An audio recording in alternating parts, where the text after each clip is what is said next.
The most consequential economic confrontation of this entire geopolitical era is not unfolding in a war room. It is not being decided by missiles or military posturing or emergency sessions of the United Nations Security Council. It is being decided in the space between two sentences spoken by two different men in two different cities on two different sides of the longest undefended border in the history of the modern world. One man stood inside the most celebrated hall of political power in Beijing, surrounded by the full ceremonial weight of Chinese state diplomacy, with every camera on earth pointed at him, with interpreters and advisors, and the complete machinery of superpower stagecraft at his disposal. The other man stood at a modest podium in Ottawa, two cameras in the room, no teleprompter, a folder in front of him that he closed deliberately before he said the most important words of his political career. What happened between those two moments, and what has unfolded in the weeks since, is not simply a trade dispute or a diplomatic disagreement between neighbors who have occasionally irritated each other. It is a structural realignment of the economic geography of an entire continent, executed in 72 hours, and it is the story that every boardroom, every financial desk, every allied government, and every sovereign nation watching from the outside is now studying with the kind of focused attention that only arrives when history is visibly being made in real time. Here is what you need to understand before anything else. The United States and Canada share something that no other two nations on Earth share to the same degree. Not just a border, not just a trade relationship, a complete economic integration so deep and so intricately constructed across a century of alliance that separating the two economies would be like attempting to separate two liquids that have been mixing continuously for 100 years. More than $800 billion in goods and services crosses that border every single year. 3.2 million American jobs depend directly on Canadian supply chains, not indirectly, not theoretically, directly. And Canada supplies 41% of total American crude oil imports, with no viable alternative source available within a 5-year horizon under any realistic scenario. These numbers matter because they are the foundation on which everything that followed was built. They are also the numbers that one side of this confrontation had studied with extraordinary care, and the other side appeared not to have read with any seriousness at all. On the 14th of May this year, Donald Trump stood in Beijing and said 4 words about Canada that no sitting American president had ever said publicly about the country immediately to his north. He said, "Good runs end." Those words were not a slip. They were not casual commentary at the margins of a diplomatic gathering. They were a deliberate signal, broadcast from the most visible diplomatic stage available, that the relationship between the United States and Canada had entered a fundamentally different phase. The question that followed those words, the question that every financial market, every corporate boardroom, and every allied capital was suddenly forced to answer, was whether the man who said them had actually calculated what ending a good run of that scale and that depth would cost, and whether the country whose good run he announced as finished had been sitting quietly, or whether it had been preparing. The answer arrived 48 hours later from a podium in Ottawa, and a Wall Street analyst note that circulated across every major financial desk on 3 continents captured the entire picture in a single sentence. The administration appears to have confused Canada's patience with Canada's weakness. The distinction, that note concluded, is becoming expensive. Stay with me, because what was agreed in Beijing before Trump arrived publicly, what was buried inside that 47-page policy document, and what Carney was doing with his phone in the hours before he walked to that podium will show you exactly why. The implications of what was set in motion in those 72 hours extend far beyond the balance sheets of any single corporation or the approval ratings of any single politician. They reach into the foundational question of what it means to be a sovereign nation in an era when economic architecture can be redesigned by two sufficiently powerful countries meeting in a building that does not appear in any registry, without notifying the country most directly affected by what they decide. That question is what makes this confrontation different from every trade dispute that preceded it. And it is the question that the next section will begin to answer in full detail, starting with what was inside that 47-page document and why every line of it was written with one specific country in mind. 3 weeks before Donald Trump landed in Beijing for his official state visit, a quiet delegation left Washington without a press pool, without a published schedule and without any of the diplomatic documentation that normally accompanies official government travel. They flew commercial. They checked into separate hotels in different parts of the city. They met in a building that does not appear in any diplomatic registry anywhere. And 72 hours after those meetings concluded, the architecture of what has since become the most consequential backroom agreement in modern North American economic history had been drawn up and agreed upon. Canada's industrial future was on the table inside that building. Canada was not in the room.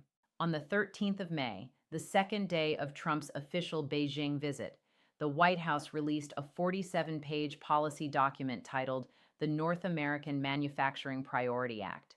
The language inside that document was drafted by attorneys who understood precisely what they were constructing and what the operational consequences would be. Any company seeking maximum American federal tax incentives, and after the new schedule, those incentives were historic in their scale, was required to locate all strategic production lines inside the United States, not the continent, not North America as a region, the United States specifically.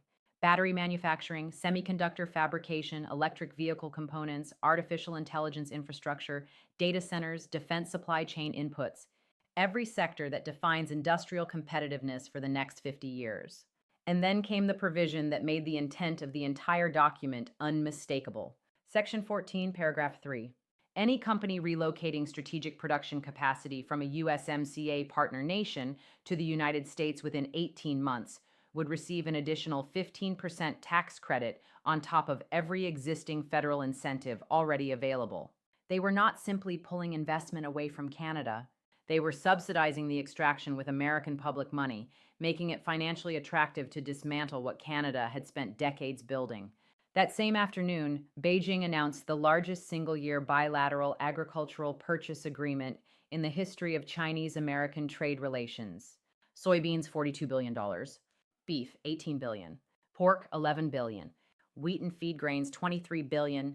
$94 billion in agricultural trade, redirected in a single afternoon by two governments sitting at a table together. Canada was not consulted. Canada was not notified. Canada was not extended the basic diplomatic courtesy of advance awareness. Canada was the mechanism through which two great powers had decided to serve their own mutual interests simultaneously, and the mechanism was not informed this was happening. The specific industrial target of Section 14, paragraph 3 was not abstract or general.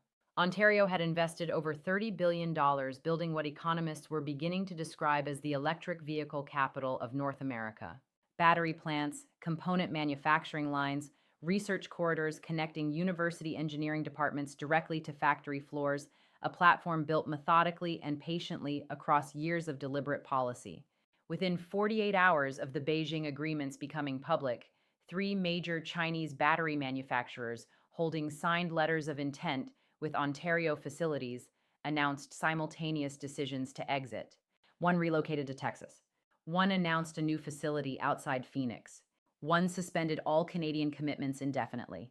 Washington supplemented those exits by offering Chinese companies choosing to manufacture inside the United States streamlined regulatory approval, compressing what normally requires years into 90 days. They were removing every friction point. A confidential internal assessment later obtained by investigative journalists contained one sentence capturing the entire strategic picture. Canada is at risk of becoming a raw material supplier while all value-added production migrates south of the border. Not a partner in the supply chain, a quarry. The pain that resulted from these decisions was not abstract. A grain farmer outside Regina who had sold canola to China for 22 years sat in his truck in his own field for 40 minutes before he could bring himself to call his bank. He did not say he was angry. He said, "We are being replaced." Two words that captured everything about the human dimension of a geopolitical transaction, executed in rooms where neither he nor anyone representing his interests was present. That human reality is the part of the story that spreadsheets do not capture and that the architects of the Beijing agreements appear not to have fully accounted for when calculating the true cost of what they were executing. To understand what happened next, you need to understand who Mark Carney actually is, because the characterization of him that arrived from Washington was not simply politically motivated.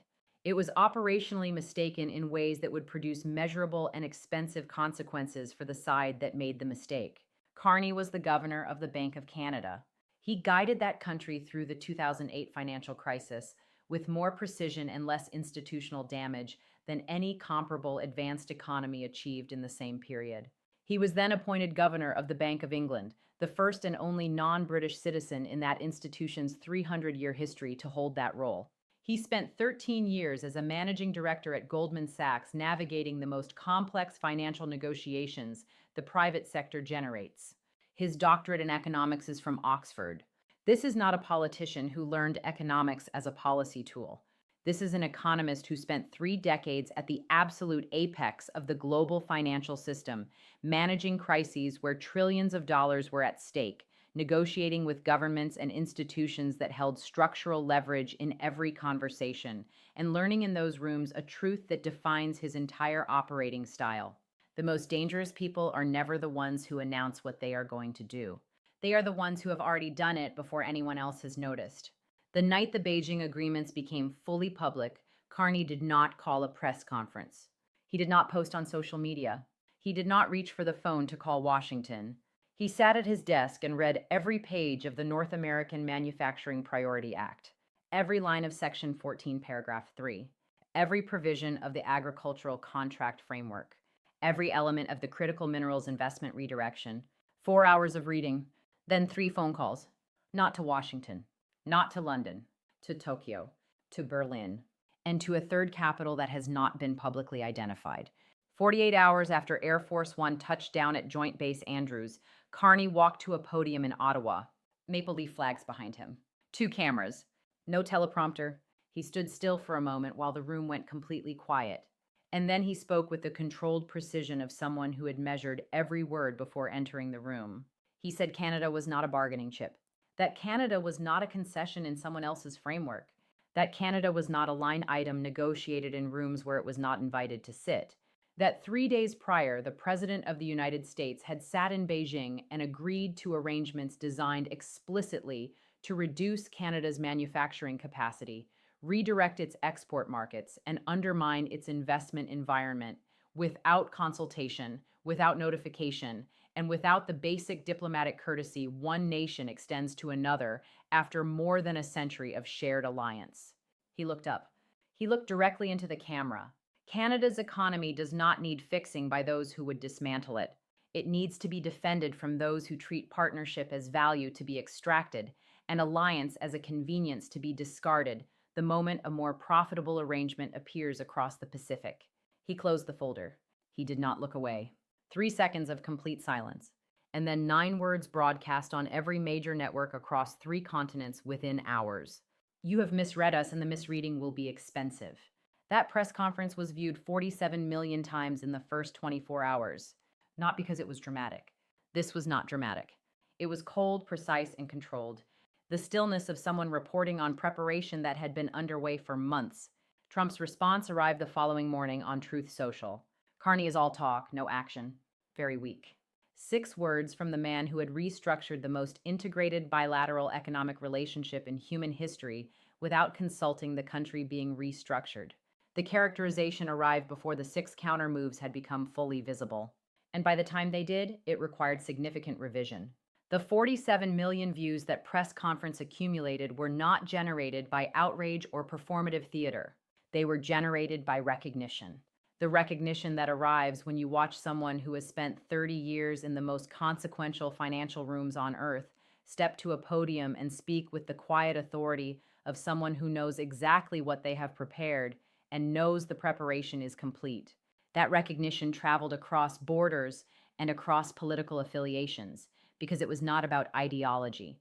It was about competence made visible in a moment of genuine high stakes, which is one of the rarest things in modern public life and one of the most powerful. What Carney executed in the 72 hours following the Beijing agreements going public is the strategic response that will be studied in diplomatic programs for a generation. None of the 6 moves were announced as a package.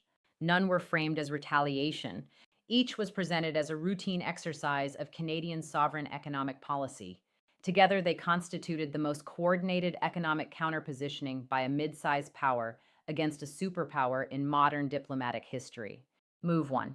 Canada formally notified the United States Trade Representative that it was initiating a comprehensive USMCA compliance review, flagging Section 14's relocation incentives as potential violations of the agreement's investment neutrality provisions. Not a threat, a legal process.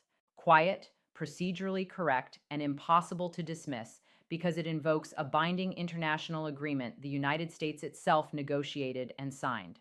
The compliance review has no scheduled resolution date. It will generate findings with legal weight no press conference denial can override. Move 2. Canada announced a new sovereign fund capitalized at $40 billion, specifically structured to replace the Chinese investment capital redirected away from Canadian mining by the Beijing agreements. Sovereign funds of that capitalization do not appear fully structured 48 hours after the triggering event unless the legal framework and funding mechanism were prepared well before that event occurred. Carney had been building this since his Tokyo phone call. Move 3. Canada announced a new bilateral industrial partnership with the European Union, a fast-tracked manufacturing investment corridor that EU trade officials had been drafting for 3 months, waiting for exactly this political moment to arrive. The Brussels announcement came with complete documentation precisely because it had been prepared in anticipation of a moment when Canadian industrial assets would become available and the European Union would have both commercial and strategic justification to acquire positions at scale. Move 4.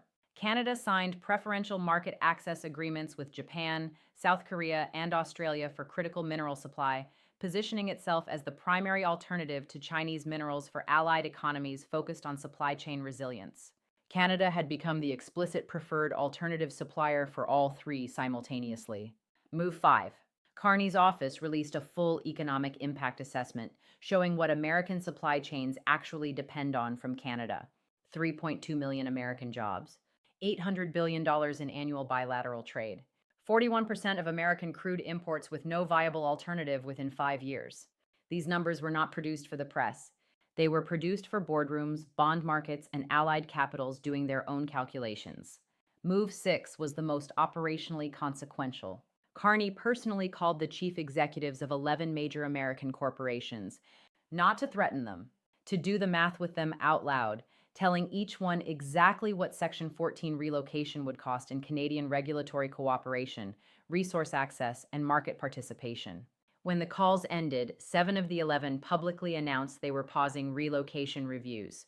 2 of the 3 Chinese battery manufacturers that had pivoted from Ontario quietly reinitiated contact with their original Canadian partners, because the 90-day streamlined American regulatory approval Washington advertised turned out in practice to require 4 years, and the $30 billion Ontario had invested could not be replicated without erasing the entire economic logic of the 15% credit. 3 European sovereign wealth funds committed a combined $22 billion to Canadian mining. Trump had created a sale. The buyers were not American. They were European. And at a White House press briefing, a journalist asked whether good run's end was the official position of this administration on the alliance. The press secretary paused, 4 seconds, caught on every camera in the room, and then said, "Next question." That 4-second pause broadcast on every major Canadian network that evening, played directly next to Carney's press conference, required no commentary at all. One man had looked into a camera with no notes and spoken with the stillness of someone who had prepared everything and knew every word was accurate. The other side had needed 4 seconds to decide what it was permitted to say and chose to say nothing at all. Trump had arrived in Beijing bold and certain he had restructured everything in his favor. He had restructured the most integrated bilateral economic relationship in human history without consulting the country being restructured. He had told the world its good run was over.